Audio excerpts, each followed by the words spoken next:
इंदौर का AB road Indore की जीवन रेखा मानी जाती है, लेकिन पिछले कुछ समय से यहां अतिक्रमण ने यातायात को बुरी तरह प्रभावित कर रखा था। दुकानों के बाहर फैले निर्माण स्थायी अस्थायी कब्जों के कारण सड़क संकरी होती जा रही थी और आम जनता बेहद परेशान हो रही थी। इसी पृष्ठभूमि में नगर निगम आयुक्त दिलीप कुमार यादव के निर्देश पर रिमोल विभाग ने व्यापक अभियान शुरू किया है। सबसे अहम पहलू यह रहा कि आयुक्त स्वयं बिजलपुर से लेकर ट्रेजर टाउन और क्रिस्टल क्षेत्र तक मौके पर पहुंचे और मास्टर प्लान की सड़क निर्माण से पूरी कार्रवाई का निरीक्षण किया। उन्होंने अधिकारियों को स्पष्ट निर्देश दिए कि सड़क सीमा में किसी भी तरह का समझौता नहीं होना चाहिए। जेसीबी मशीनों की मदद से करीब 40 बाधक निर्माण हटाए गए। सर, एक यहाँ पर अतिक्रमण की कार्रवाई जो है वो की जा रही है। लगभग कितने बाधक निर्माण है और किस प्रकार की कार्रवाई है? मास्टर प्लान की रोड है, 100 फीट की रोड है, उसका अराउंड 1.5 किलोमीटर की रोड है। कुछ अतिक्रमण है, कुछ कमर्शियल दुकानें हैं, कुछ मकान हैं। ऑलरेडी हमारी अनाउंसमेंट और काफ़ी टाइम से चल रहा है, उसमें मार्किंग भी हो गई थी। सेंटर लाइन के बाद भी मार्किंग हो गई ऑलरेडी। काफ़ी लोगों ने खुद से भी हटा लिया था, कुछ अभी भी रुके हुए थे तो उनको आज हटाने की कार्रवाई थी।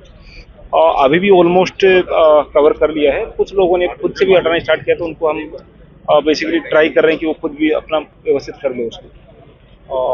ट्राई करेंगे जितनी जल्दी हो सके रोड को बना पाए। सर, शहर में कई लोग ऐसे भी हैं कि रोड बन रही है लेकिन वो फिर भी निर्माण करते जा रहे हैं और बाद में जब हटाने की कार्रवाई होती है तो वही लोग विरोध करते हुए नजर आते हैं। जो अभी मास्टर प्लान की कई सड़कों के निर्माण होना भी बाकी है, वहाँ पर भी कई बाधक निर्माण आ रहे हैं। उनके लिए क्या एक चेतावनी है? देखिए, मास्टर प्लान की रोड्स हमारी प्रायोरिटी है और अगर कोई इस टाइप से आपको लगता है कि बना भी रहे हैं तो वो तो टूटेगा। अगर खुद नहीं हटाएंगे तो हमें तोड़ना पड़ेगा, क्योंकि रोड बनाना हमारी प्रायोरिटी है। स्पेशली जो ट्रैफिक की स्थिति को देखते हुए आजकल इनको कंप्लीट करना भी हमें समय पर जरूरी है। भारतीय टेबल टेनिस महासंघ के तत्वाधान में एयरपोर्ट अथॉरिटी ऑफ इंडिया द्वारा आयोजित 52वीं अखिल भारतीय अंतर संस्थान टेबल टेनिस स्पर्धा के मुकाबले इंदौर में खेले जा रहे हैं। महिला एकल वर्ग में सबसे बड़ा आकर्षक मुकाबला एमपीसीआई की प्रथो की चक्रवर्ती और शीर्षा वरीता प्राप्त दिया गया चितले के बीच मुकाबला रहा। प्रथो की ने आक्रामक खेल और सटीक रिटर्न्स के दम पर जमकर अपना जौहर दिखाया। इसी प्रकार अन्य मुकाबले भी काफी रोचक रहे। दालों के बाजार में इस समय जो तस्वीर उभरकर सामने आ रही है वह स्थिरता की दिशा बता रही है। तुअर, उड़द, मूंग, मसूर और चना दाल यानी कि लगभग सभी प्रमुख किस्मों के दाल बीते कुछ दिनों से एक ही स्तर पर उनके दाम टिके हुए हैं। व्यापारियों के मुताबिक नई दाल की आवक शुरू होने में अभी समय है, लेकिन मौजूदा स्टॉक और मांग आपूर्ति के संतुलन के चलते बाजार में मंदी जैसी स्थिति बनी हुई है। इंदौर, जो प्रदेश का सबसे बड़ा दाल व्यापार केंद्र माना जाता है, यहाँ भी थोक और खुदरा दोनों स्तरों पर दामों में स्थिरता दर्ज की जा रही है। ना तो उपभोक्ता मांग में कोई असामान्य उछाल दिखाई दे रहा है और न ही सप्लाई साइड से कोई दबाव आ रहा है। वर्तमान में दालों के भाव क्या स्थिति में? वर्तमान में दालों के भाव नरमी की ओर हैं, क्योंकि तूर दाल नई आएगी, नई दाल का भी प्रेशर रहेगा। दूसरी पुरानी दाल में काफ़ी स्टॉक का भरा हुआ है, इसलिए भी मद्दी है। चना दाल में भी मद्दी है। उसका कारण यह है कि उसकी फसल भी फरवरी में आ जाती है और भी उठाव कम है। दूसरी दालों में भी पड़े हुए भाव हैं, कोई विशेष तेजी मद्दी नहीं है। अब जनवरी के बाद कंज्यूमर ग्राहकी आएगी तो उसके बाद भाव में क्या तेजी मद्दी आती है। कुल मिला के तेजी का असर तो है ही नहीं, मद्दी ही रहेगी और उपभोक्ताओं को अच्छी राहत मिलने की संभावना। अभी क्या दाम चल रहे हैं सर? अभी तुअर दाल के भाव चल रहे हैं 80 से लेकर 95 तक और चना दाल के चल रहे हैं 60 से लेकर 70 तक। मूंग दाल के भाव चल रहे हैं 80 से 95 तक। मूंग मोगल के भाव चल रहे हैं 95 से 105 तक। उड़द दाल के भाव चल रहे हैं 90 से 95 तक। उड़द मोगल के भाव 98 से 105 तक। मसूर दाल के भाव 78 से 80 तक। सर, आपका नाम बताइए। दयाल गंगवानी, उपाध्यक्ष इंदौर दाल व्यापारी संघ।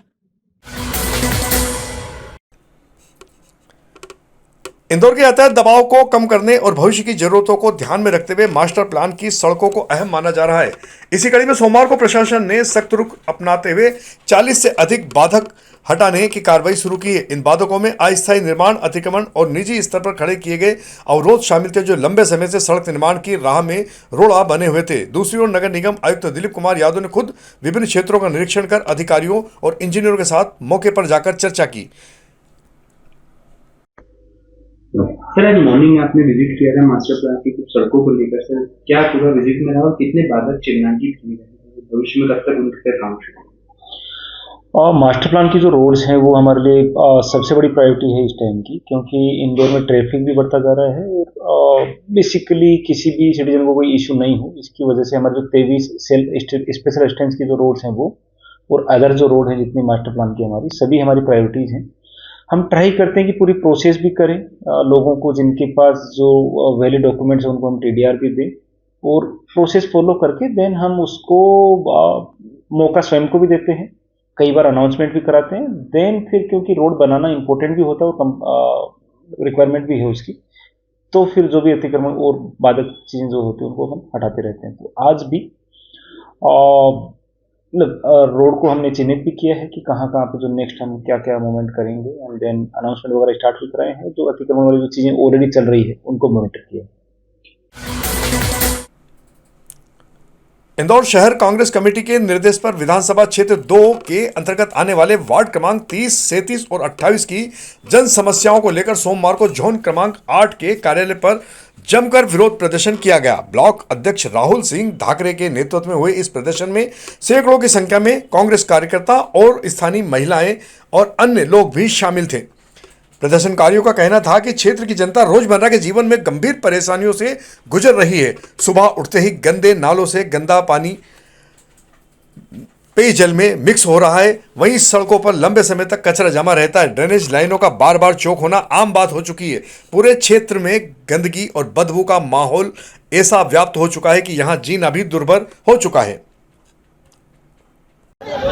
ये आज जो हम लोगों द्वारा प्रदर्शन किया गया है, ये वार्ड क्रमांक 30, 37 और 28 की भयावह स्थिति को उजागर करने के लिए किया गया है। इंदौर लगातार सफाई में नंबर 1 आ रहा है। ये जो क्षेत्र है इंदौर का आज की तारीख में बहुत ही पॉश और अच्छा क्षेत्र है, उसके बीचों बीच कॉलोनियों की इतनी दुर्दशा, उनकी जितनी भर्त्सना की जाए कम है। नगर निगम सिर्फ लीला पोती करती है, जहाँ काम करना वहाँ कर नहीं रही है। इस क्षेत्र के लोगों को न तो साफ पानी मिल रहा है, जो पीने के पानी के नल है वो नालियों के ऊपर लगे हैं, चैम्बर लगातार ओवरफ्लो हो रहे हैं। नगर निगम को बार बार बताया जाता है पीने के पानी के टैंकर दिन रात टंकियों से भरते हैं, पर लोगों को नर्मदा के बिल के अलावा कुछ भी प्राप्त नहीं होता है। उनको नर्मदा का पानी मिलने तक को, पीने तक को प्राप्त नहीं हो रहा है। वो बेचारे 50-50, 60-60 साल की महिलाएं 2-2 डब्बे लेने के लिए 2-2 किलोमीटर पानी लेने जा रही हैं। नगर निगम को हमने कई बार इस कार्य को लेके इन कार्यों को मुख्य रूप से करने के लिए सूचना दी है, लेकिन इनके द्वारा कोई भी कार्रवाई नहीं की जा रही है।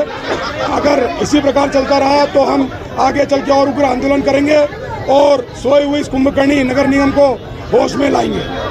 मैं राहुल सिंह धाकरे, ब्लॉक अध्यक्ष, ब्लॉक क्रमांक 9, इंदौर। इंदौर क्राइम ब्रांच ने अवैध मादक पदार्थ तस्करी मामले में 1 साल से फरार आरोपी ब्रजकांत उर्फ गणपत चौरसिया को गिरफ्तार कर लिया है। इंदौर क्राइम ब्रांच के एसीपी राजेश दंडोतिया ने बताया कि इस मामले में पहले ही 2 बदमाशों को गिरफ्तार किया जा चुका है, जिनसे 2 किलो 473 ग्राम गांजा और 30 ग्राम एमडी ड्रग्स के साथ मोबाइल फोन और उनके वाहन भी जब्त किए गए थे। एरोडम थाना पुलिस ने साइबर ठगों को बैंक खाता उपलब्ध करवाने वाले एक गिरोह का भांडाफोड़ करते हुए 6 आरोपियों को गिरफ्तार किया है। एसीपी राजेश दंडोतिया ने बताया कि आरोपी ठगी की रकम को क्रिप्टो करेंसी में बदलकर चीनी कंपनियों तक भेजते थे। इन बदमाशों के पास से 15 एटीएम कार्ड भी जब्त हुए हैं। आरोपियों से 1,63,000 रुपए की ठगी का खुलासा हुआ है। फिलहाल इनसे पूछताछ जारी है, जिसमें और भी खुलासे होंगे। इंदौर पुलिस के द्वारा नववर्ष के मद्देनजर असामाजिक तत्वों के खिलाफ लगातार कार्रवाई की जा रही है। इंदौर पुलिस कमिश्नर संतोष कुमार सिंह के अनुसार गत रात्रि को चलाई गई कॉम्बिंग गश्त के दौरान 850 बदमाशों की जांच पड़ताल करते हुए 425 बदमाशों पर वैधानिक कार्रवाई की गई है। वहीं शराब पीकर वाहन चलाने वाले 675 वाहन चालकों के खिलाफ भी मोटर व्हीकल एक्ट के तहत कार्रवाई हुई है। इसके अलावा हॉट स्पॉट और शैडो एरिया में ड्रोन पेट्रोलिंग जारी है। रात्रि में ही गैर जमानती 482 वारंटियों को गिरफ्तार कर कोर्ट में पेश किया गया है। इंदौर क्राइम ब्रांच ने लोखंडे ब्रिज के पास से घेराबंदी करते हुए आरोपी भूपेंद्र डिगवा को गिरफ्तार कर 14 ग्राम ब्राउन शुगर बरामद की है। आरोपी के कब्जे से एक बाइक और मोबाइल फोन भी जब्त हुआ है। जब्त माल की अंतर्राष्ट्रीय कीमत 1.5 लाख रुपया बताई जा रही है। और इधर आपराधिक गतिविधियों में लिप्त शातिर बदमाश विलास उर्फ चिंटू उर्फ धाड़ा के खिलाफ पुलिस आयुक्त इंदौर संतोष कुमार सिंह ने मध्य प्रदेश राज्य सुरक्षा अधिनियम के तहत 6 माह का जिला बदर आदेश जारी किया है। आदेश की तामीली के लिए थाना परदेसीपुरा पुलिस टीम मौके पर पहुंची और लाउड स्पीकर से मुनादी कर आरोपी और उसके परिजनों के साथ क्षेत्रवासियों को भी इस मामले में अवगत करा दिया गया है। इंदौर में डीसीपी जोन 3 राजेश व्यास के द्वारा जाल सभागृह में इंदौर शहर की विभिन्न सोसाइटियों के पदाधिकारियों और आम नागरिकों को आमंत्रित कर उनके साथ एक समन्वय बैठक आयोजित की गई। बैठक में सुरक्षा, सीसीटीवी, प्रवेश नियंत्रण, महिला बाल सुरक्षा और सामुदायिक पुलिसिंग के मामले में सभी को अवगत कराया गया। साथ ही नए वर्ष को सुरक्षित और शांतिपूर्ण ढंग से मनाने की अपील की गई है। और इधर इंदौर के थाना तेजाजी नगर पुलिस ने बागटांडा की कुख्यात हथियार बंच नकबजन गैंग का पर्दाफाश करते हुए 3 शातिर बदमाशों को गिरफ्तार किया है। पुलिस ने आधी रात पहाड़ियों में पैदल ट्रैकिंग कर आरोपियों की घेराबंदी कर उन्हें गिरफ्तार कर एक बड़ी सफलता अर्जित की है। पुलिस ने आरोपियों के कब्जों से 48,50,000 रुपए के सोने चांदी के जेवरात, एक देसी कट्टा, 8 जिंदा कारतूस बरामद किए। पकड़े गए आरोपियों में आकेश उर्फ आकाश, शेरू वसूनिया और पंकेश मंडलोई शामिल हैं, जिन पर पहले से भी कुछ आपराधिक मामले दर्ज हैं। एसीपी राजेश दंडोतिया ने बताया कि इस कार्रवाई में निरीक्षक देवेंद्र मरकाम, सहायक उप निरीक्षक प्रदीप राठौड़, प्रधान आरक्षक देवेंद्र परिहार, आरक्षक Deependra Rana, Pradeep Rawat, R Rani Saindhav, R Prashant Mandloi, R Amit Khatri व आरक्षक गोवर्धन बघेल की सराहनीय भूमिका रही है। पुलिस कमिश्नर संतोष कुमार सिंह के द्वारा इन सभी पुलिस कर्मचारियों को नगद पुरस्कार देने की घोषणा की गई है। रानी लक्ष्मीबाई मंडल अध्यक्ष चंदन सिंह बेस के द्वारा सोमवार को वार्ड क्रमांक 9 के कमला नेहरू कॉलोनी स्थित 22B में एक कारखाने में काम कर रहे 17 पश्चिम बंगाल के लोगों के दस्तावेज चेक किए गए। इस दौरान कोई भी व्यक्ति सही जानकारी नहीं दे पाया। इस पर सभी को थाना मल्हारगंज पुलिस के सुपुर्द किया गया है। अब पुलिस सभी की जांच पड़ताल कर आगामी कार्रवाई को अंजाम देगी।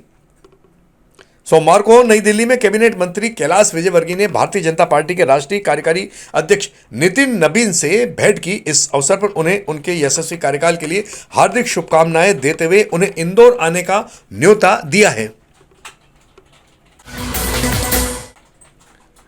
अस्पताल प्रबंधकों की लापरवाही और हठधर्मिता के खिलाफ अपनी विभिन्न मांगों को लेकर सोमवार को सुपर स्पेशलिटी अस्पताल के कर्मचारियों ने धरना देकर अपनी समस्याओं की ओर प्रबंधकों का ध्यान आकर्षित किया है। तो यह थी हमारी आज की प्रमुख खबरें। खबरों का सिलसिला आगे भी लगातार जारी रहेगा। इंदौर से जुड़ी ताजा और महत्वपूर्ण जानकारियों के लिए आप हमारे दोपहर न्यूज चैनल से लगातार जुड़े रहने के लिए सबसे पहले इसे सब्सक्राइब करें, साथ ही अपने अन्य साथियों को भी सब्सक्राइब करवाएं। यदि आपके पास भी कोई महत्वपूर्ण खबर या जानकारी है तो आप दोपहर न्यूज चैनल के दिए गए नंबर पर संपर्क कर सकते हैं। धन्यवाद।